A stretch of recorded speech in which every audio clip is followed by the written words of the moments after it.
और कॉटन की बात करें, कपास की बात करें, उसके अंदर ज्यादा स्प्रे हो। अगर कॉटन की क्रॉप के अंदर स्प्रे किया जाएगा तो उसका दुष्परिणाम क्या होगा? कॉटन बिनोला बनता है। बिनोला समझते हैं आप? भैंस आती है, उसको भैंस आती है, भैंस को खिलाते हैं। खड़ होती है, खड़ खड़ को कुछ बच्चे जानते होंगे, सारे नहीं जानते होंगे, उसको भैंस खाती है। और भैंस का दूध कौन पीता है? हम पीते हैं। और बच्चों, ऐसा सिद्ध हो चुका है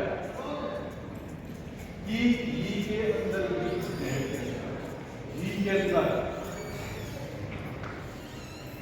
अगर घी के अंदर भी ऐसी पोजीशन है, मैं अनुरोध करूंगा हमारे आदरणीय प्रोफेसर साहब से कि बिटिया को रजिस्टर दे करके सम्मानित करें। ये बहुत अच्छा अनुभव किया।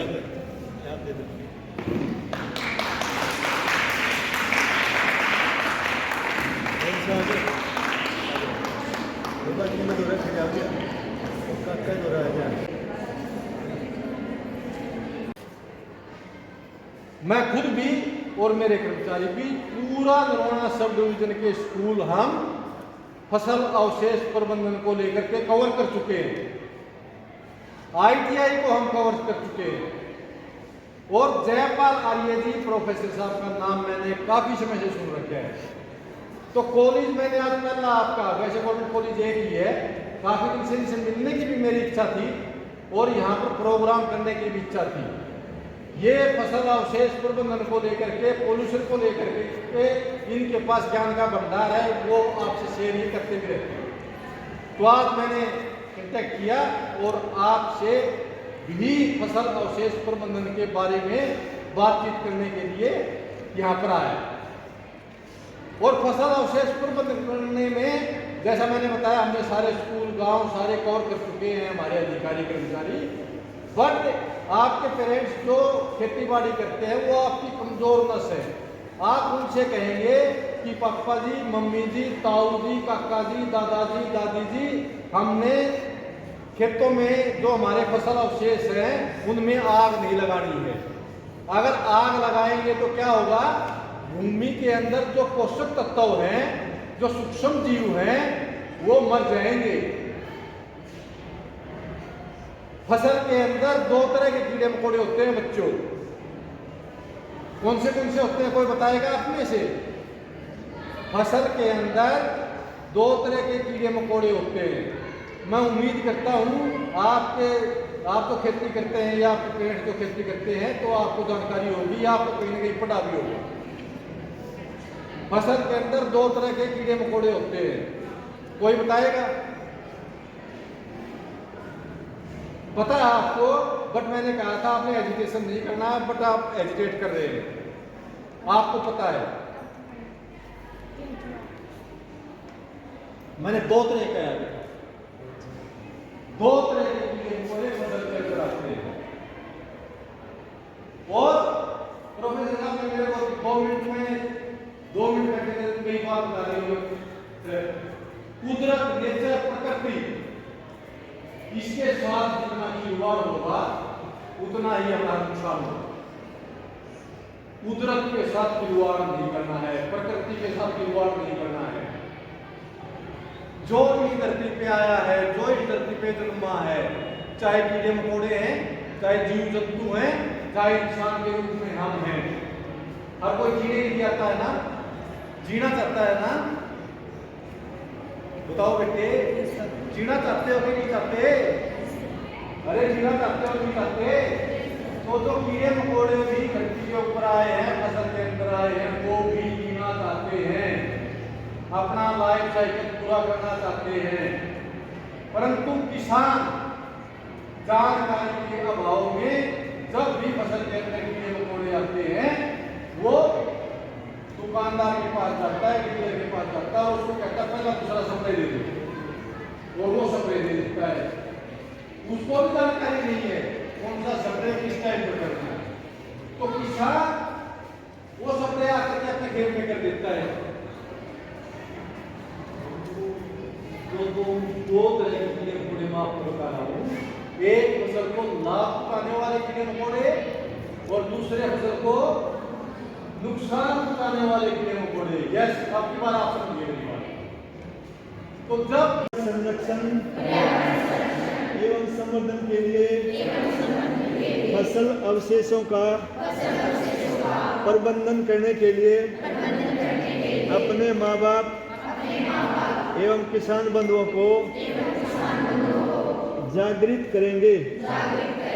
हम संकल्प लेते हैं कि अपने गांव से आसपास से नशा और नशेड़ियों को समाप्त करेंगे। नशेड़ियों को समाप्त करने मतलब मारना नहीं है, बल्कि उनको शिक्षा देनी है।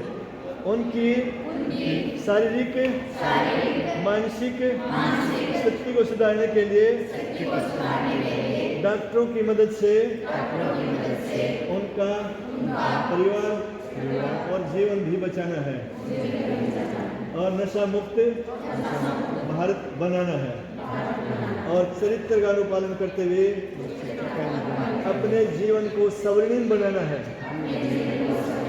जय हिंद, जय आर्यवर्त, जय आर्य।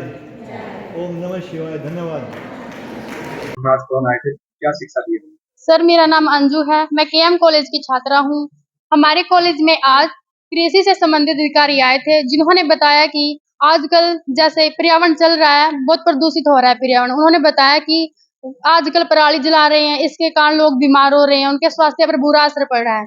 उन्होंने बताया कि आजकल पराली जलाना वैसे भी कानूनी अपराध है, एक सामाजिक बुराई भी है, जिसके कारण लोगों का जीवन नष्ट हो रहा है। तो उन्होंने बताया कि उपाय भी बताए कि यदि हम पराली नहीं जलाएंगे, ऐसे वैसे खाना नहीं खाएंगे, तो हमारी मतलब हेल्थ में सुधार रहेगा। धन्यवाद। जी है, और आज हमारे कॉलेज में केएम गवर्नमेंट कॉलेज में पढ़ती हूँ मैं, और बीए सेकंड ईयर क्लास में हूँ। और हमारे कॉलेज में आज कृषि विभाग से कुछ अधिकारी आए हैं, जिन्होंने हमें बताया है कि पराली जलाने से हमारे क्या क्या पर्यावरण में नुकसान होते हैं, जिससे हमारे स्वास्थ्य पर क्या प्रभाव पड़ता है, और इसके बारे में हमें बहुत जानकारी दी है और हमें अपने परिवार से बताने के लिए कहा है, जिससे हमारे परिवार भी जागरूक हो सके। Thank you.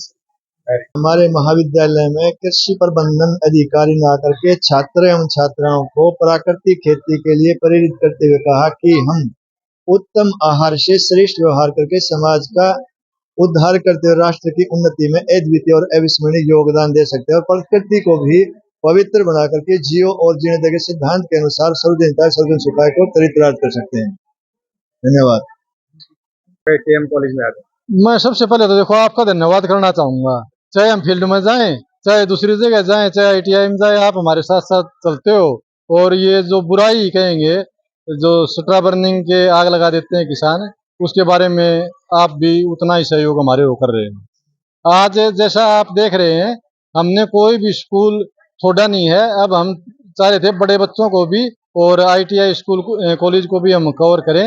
आज हमने गवर्नमेंट कॉलेज नरवाना में बच्चों को पराली के प्रबंधन करने के बारे में जानकारी दी है और बच्चे घर जा करके, क्योंकि सभी किसानी से जुड़े हुए हैं, ये अपने माँ बाप को, कक्का ताऊ को, दादा दादी को इसके बारे में बताते हैं और हमारे पास फीडबैक भी आता है कि हमारे बच्चे इसके बारे में जागरूक कर रहे थे। तो आज हमने बच्चों को जागरूक यहाँ पर आकर के किया है और इसके नुकसान होने वाले, भाई धरती माता को नुकसान करेंगे तो धरती बंजर हो जाएगी, तो आपने अपने माँ बाप को पराली में आग लगाने से रोकना है और हम इसके लिए लगातार प्रयासरत हैं। तो हम कोई भी कोना, चाहे देहात का, गांव का हो, स्कूल का हो, कहीं पर भी हो, हम छोड़ना नहीं चाहते और हमारे पूरे प्रयास हैं कि आगजनी की घटनाएं हमारे नरवाना सब डिवीजन में ना हो।